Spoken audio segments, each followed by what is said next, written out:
गरीब मायका। मोहिनी के 3 बेटे थे। पति खूब अच्छा कमाता और बड़े घर के ऐश सब था मोहिनी के जीवन में। लेकिन एक चीज जो नहीं थी वो थी सुकून। मेरी बहन और मेरा भाई दोनों गरीब, लेकिन मैं मेरे पास तो नोट की बरसात है। तभी मोहिनी की बहन वीना उसके दरवाजे आ जाती है। अरे मोहिनी, कैसी है? मेरे घर में ना सिलेंडर खत्म हो गया है। तेरे पास तो इतने पैसे हैं, भरवा देना मेरा सिलेंडर। पैसे जैसे ही आ जाएंगे मैं दे दूंगी। तभी मोहिनी का पति राकेश आ जाता है। क्या है विना, ये अपने घर की परेशानी हम लोगों के घर ना गाया करो। तुम्हारी बहन को तुम लोगों पर तरस आ जाता है और वो पैसे देने लग जाती है। मुझे ये बिल्कुल पसंद नहीं है। ओ जीजा जी, नहीं, मैं तो वो बस अच्छा, मैं चलती हूँ। वीना वहां से चली जाती है। उसके जाने के बाद अच्छा किया जो आपने सुना दिया। अरे न जाने क्या सोचकर मेरे घर आ जाती है कि जैसे यहाँ तो भंडारा भरा है। अरे कितना तो दे दिया। अच्छा जी, जरा 1000 तो देना। वो बिन्नी दीदी है ना, उनके घर जा रही हूँ। उनका पोता हुआ है तो मुंह दिखाई दे दूंगी। हाँ, उन लोगों के आगे तो शो ऑफ किया करो। वो खुद को बड़ा अमीर शो करते हैं ना, दिखा दे कि तू भी किसी से कम नहीं है। हाँ जी, इसी के लिए तो जा रही हूँ। मोहिनी तैयार होकर अपनी बुआ की बेटी के घर जाती है, जहाँ उसके पोते का कार्यक्रम चल रहा होता है। वहाँ वीना भी आई होती है। अरे वीना, क्या जरूरत थी यहाँ आने की? तेरे घर पर गैस नहीं है तो वो भरा लेती। क्या करूं मोहिनी, बुआ को बुरा लग जाता नहीं जाती तो। वैसे मेरे पास एक जोड़ा बच्चे का कपड़ा रखा था, वही अपनी चांदी के पायल के साथ देने जा रही हूँ। घर पर गैस थी नहीं, सोचा परिवार यहीं खाना खा लेगा, बाकी सुबह का सुबह देखा जाएगा। मोहिनी को बहन पर दया आ जाती है। वो पर्स से 1000 रुपए निकाल कर दे देती है। ले विना, लेकिन पैसे वापस कर देना, तेरे जीजाजी हिसाब लेते हैं। मोहिनी भी क्या करती, गरीबी में बहन का सहारा ही उसके जीवन जीने का आधार था। फिर एक रोज, सुनिए, भाई के घर बेटी हुई है, मुझे माँ के पास जाना होगा। अरे उस घर में ना कूलर है ना एसी, कैसे रहोगी तुम? हाँ, वही सोच रही हूँ कि अकेली जाऊं, बच्चों को साथ ना ले जाऊं। चली जाओ, लेकिन ये जो तुम अपने गरीब परिवार से मिलने चली जाती हो ना, मुझे बिल्कुल अच्छा नहीं लगता। पता नहीं मैं भी कैसे मैनेज करती हूँ, लेकिन क्या करूँ। मोहिनी भाई भाभी के घर आती है। मोहिनी, कैसे आना हुआ? तू यहाँ हम लोगों के घर रह लेगी या फिर किसी होटल में रहेगी? क्या हो गया है माँ? मोहिनी को क्यों ऐसे बोल रहे हैं आप? अरे तू नहीं जानती अपनी ननद को, पैसे वाली है ना, तो ऐड कुछ ज्यादा ही है। मोहिनी को माँ की बात का बुरा नहीं लगता है, क्योंकि उसे पता ही नहीं चलता कि माँ उसे जली कटी सुना रही है। वो भाभी की बच्ची के साथ लेन देन करती है और वहाँ से चली जाती है।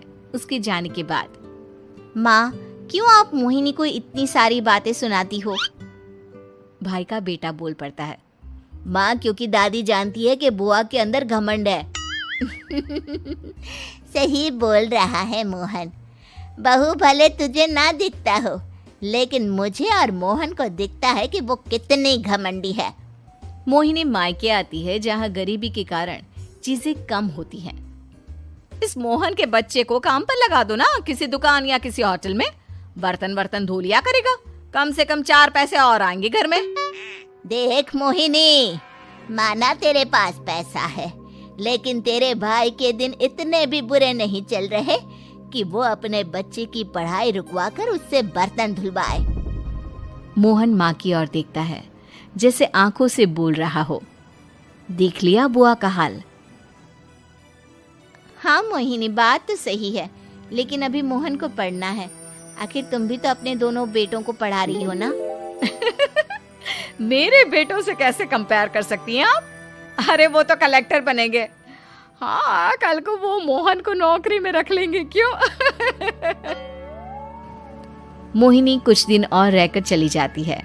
धीरे धीरे दिन बीतता है। मोहन बड़ा होता है और कड़ी मेहनत से सफल भी हो जाता है। मोहिनी, माँ के जाने के बाद तो तुमने भाई भाभी के घर जाना छोड़ ही दिया, क्यों? वो क्या है ना, उन लोगों का घर छोटा है, मेरे बच्चे जाना ही नहीं चाहते। पर तुझे क्यों अचानक मायके की बात याद आ गई? यार, मेरा तो मायका है, भाई भाभी है, मेरा तो आना जाना लगा ही रहता है। हाँ, क्योंकि तुझे आदत है ना ऐसे छोटे से घर में और कम पैसे में रहने की। वैसे क्या खबर है आजकल मायके की अपने? अब वो घर छोटा और कम पैसे का नहीं रहा, क्योंकि मोहन तो बहुत बड़ा आदमी बन गया है। फिर क्या? मोहिनी भाभी को फोन करती है। मोहन किसी बड़ी कंपनी का मैनेजर हो गया है क्या भाभी? क्या ये सच है? हाँ मोहिनी दीदी, अब तो हम लोगों के गरीबी के दिन कट गए। आपके भाई ने कोई अच्छे कर्म किए होंगे जो हम लोगों का बेटा इतना अच्छा कमा रहा है। देख लो भाभी, पहले भी आपने कई गलतियां की थी, आप थोड़ा संभल कर चलना। भाभी को मोहिनी की बात समझ में नहीं आती कि वो क्या कहना चाहती है। फिर एक दिन वीना मोहिनी से कहती है, मोहिनी, हमारा भतीजा मोहन अच्छा कमा रहा है, क्यों ना मैं अपने बेटे की नौकरी के लिए उससे बात करूं? अरे बुआ का बेटा है, ये सोचकर मदद तो करेगा ना? हाँ हाँ, क्यों नहीं करेगा, उसके बुरे दिन में तो हम भी खड़े थे। मोहन को वीना फोन करती है और अपने बेटे की मदद करने की बात करती है। हाँ हाँ बुआ, क्यों नहीं, आप सिद्धार्थ को भेज दें, मैं अपनी ही कंपनी में उसकी नौकरी करवा देता हूँ। दिन बीतते हैं, अब वीना के हालात भी अच्छे हो जाते हैं। क्या बात है वीना, तूने भी कार ले ली, वो भी इतनी अच्छी? हाँ मोहिनी, अपने भतीजे के कारण तो हम लोगों के दिन अच्छे हो गए। उसने सिद्धार्थ की नौकरी लगवा दी है, वो भी शानदार। ठीक है, लेकिन पैसे ख्याल से खर्च करना। वो क्या है ना, पैसे आने आसान है लेकिन संभालने मुश्किल। मोहिनी घर पर अपने पति से बात करती है। देखो ना, सबके पास पैसे हैं, एक वक्त था जब मैं ही अमीर हुआ करती थी। लगता है कि ज्यादा दिन नहीं रह पाओगी, मेरी नौकरी को कुछ साल ही बचे हैं और तुम्हारे दोनों लड़के निकम्मे हैं। उन लोगों को बोलो ना कि नौकरी करे। तभी वहां मोहिनी के बेटे भी आ जाते हैं। अरे हमें क्या मोहन समझा है जो दिन रात गधे की तरह काम करते रहे? खैर, दिन फिरते हैं और मोहिनी के पति की नौकरी भी खत्म हो जाती है। मोहिनी क्या करे, थोड़े से पैसे में गुजारा नहीं हो रहा है। तो क्या करे, मेरी समझ में कुछ नहीं आ रहा। मोहन को बोलो ना कि वो इन दोनों के लिए नौकरी देखे, जैसे सिद्धार्थ के लिए नौकरी देखी है। मोहिनी क्या कहती, उसे अपने वो दिन याद आ जाते हैं जब उसने भाभी से मोहन को नौकर बनने की सलाह दी थी। क्या हो गया, क्या सोच रही हो मोहिनी? यही कि वक्त कभी भी किसी का भी पलट सकता है, ऊपर वाले से डर कर रहना चाहिए।